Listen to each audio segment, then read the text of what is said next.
Afternoon all. Just a quick plug. I have 3 copies of The Wandering Poet for sale. Get with me outside. Being as she was. It is quite the night for aerial hurt. Wolves belt out their song, a melody of darkest temptation.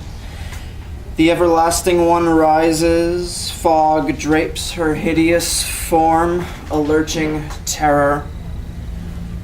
Her velvet hair over semi-transparent pale shoulders and her full fiery lips part halfway to taste the red liquid under her. Now a brand new light, a brand new night of the next chapter of my life begins. In doing so, she awakens. Thank you. Sorry, Twilight fans, that one was mine.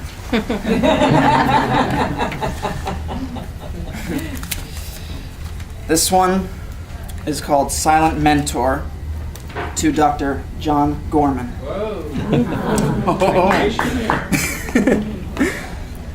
You and me and poetry makes 3. 3 presences in serious laughter.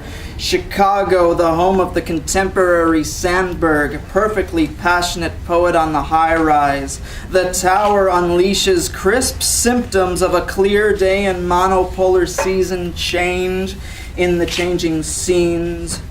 You became the Keating professor who I longed to study under. A mere pupil am I.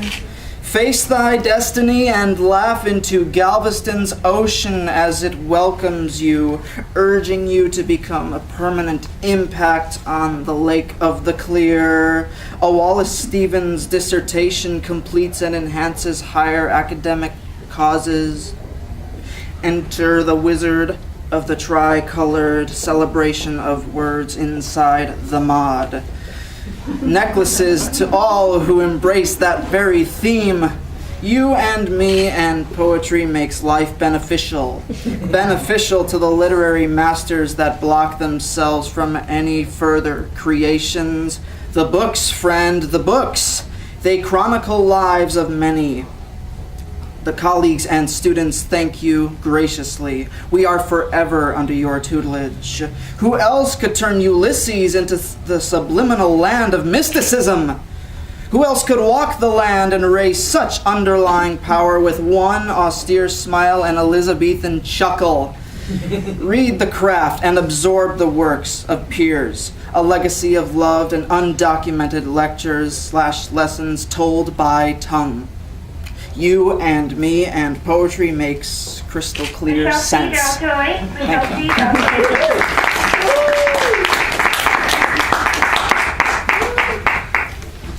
First, I used to be indecisive about which piece I was going to read. Now I'm just not sure. This is based on the feminine Spanish word for sweetness, Dulzura. Over the pale spring air, its autumn cousin is healing after an abrupt fall to the specialty tree. A certain sweetness in the aroma of lilacs brings a traveler back to the marvelous days of a coy mistress. Never hide that bashful look from the amorous desperation that only occurs when covers have been shuffled. Can't keep her eyes off of the prominent times. Late nights aplenty and the guards at the door proceed. Vulture in a cage flies to the marshlands with the dream girl. The titans clash as the sea child is released from its watery grasp of isolation. A single lotus flower and the thorn of a rose makes for a painful forget-me-not. She wants to taste it. A gothic realness and fear of luck. Wishes and miracles were made to manually happen. Under the perspiring summer beads, its distant wintry relative is meditating after blizzards galore and ice ages in the moonlight. A prolonged sweetness in the center of maps has been spotted for scientific study. One will lose all known knowledge and logic after falling into that scarce abyss. Only light on the feet will be the world that they wish it was supposed to be after breath number 1. Despite the imminent peril, let risk wash over the downtrodden head. Poetry lives.